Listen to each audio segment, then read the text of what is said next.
WPC fluted panels అంటారు వీటినండి. ఇవన్నీ ఎక్కువ టీవీ యూనిట్లు కానీ, ఒక సోఫాలు బ్యాక్ సైడ్ కానీ, ఒక హోమ్ థియేటర్ కానీ, ఒక వాల్ ఎలివేట్ చేయడం కానివ్వండి, ఎక్కువ ఆఫీసులో కానీ రిసెప్షన్లో కానీ ఎక్కువ వాడుతూ ఉంటుంది. దీంట్లో రకరకాల సైజెస్ ఉన్నాయండి. దీంట్లో కూడా ఇది 28 వస్తుంది, ఇది 24 వస్తుంది, ఇక్కడ వచ్చరికి 17 ఇలా వస్తుంది. మార్కెట్లో కూడా అనేక క్వాలిటీ దొరుకుతాయి, అనేక కంపెనీలు దొరుకుతున్నాయి మార్కెట్లో కూడా. మార్కెట్కి మాకు డిఫరెన్స్ ఏంటి, మార్కెట్ కస్టమర్ ఎలా చూసుకోవాలి, క్వాలిటీ ఎలా చెక్ చేయడం చెప్తే ఎగ్జాంపుల్ ఇది ఓన్లీ వైట్ బేస్ వస్తుందండి మాది కంపల్సరీగా. మార్కెట్ రీసైకిల్ మెటీరియల్ ఎక్కువ వాడతారు కాబట్టి వాడంటే బ్లాక్ అని, గ్రే కానీ రకరకాల కలర్స్ వస్తుంది.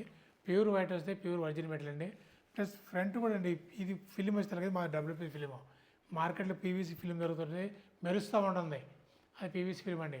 ప్లస్ ఈ wall thickness main important. Wall thickness చాలా తక్కువగా ఉంటుంది మార్కెట్లో, నొక్కితే కూడా ఇరిగిపోతూ ఉంటాయి.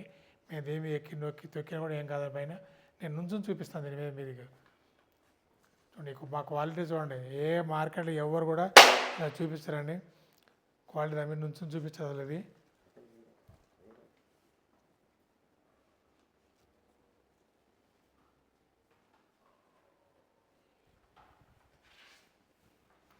చూడండి ఎక్కడ ప్రెస్ అవడం కానీ ఏమీ జరగలేదు. చూసుకోవచ్చండి ఇక్కడ మీద క్వాలిటీ అనేది ఏమవ్వలేదు. ప్లస్ మార్కెట్ రకరకాల క్వాలిటీ రకరకాల రేటు దొరుకుతాయండి. అందుకే నేను చెప్పేది ఏంటి, ఇంటీరియర్ కానీ కార్పెంటర్ ఒక్కసారి షోరూమ్ విజిట్ చేయండి, మా క్వాలిటీ చూడండి, మా ప్రైస్ చూడండి, దాని తర్వాత మీరు ఆర్డర్ చేయొచ్చు. అనేక రకాలుగా ఇన్స్టాల్లో వాటిలో చూసి 300కి ఇస్తాం, 200కి ఇస్తాం, 400కి ఇస్తాం కానీ ఫస్ట్ క్వాలిటీ చూడండి ముందు. సార్ దీని ప్రైసింగ్ ఎలా ఉంటుంది సార్, మనకి ఎస్ఎఫ్టీ ప్రకారం ఉంటుందా? పీస్ లెక్క ఉంటుంది సార్. దాదాపు 6 ఇంచెస్ నుంచి 8 ఇంచెస్ అట్లా ఉంటాయండి ఒక ప్యాన్లో. దాదాపు ప్యాన్లు బట్టి రేట్ మారుతూ ఉంటుంది. 600 నుంచి 800 రూపాయల దాకా కస్టమర్కి అవైలబిలిటీ ఉందండి ఇక్కడ.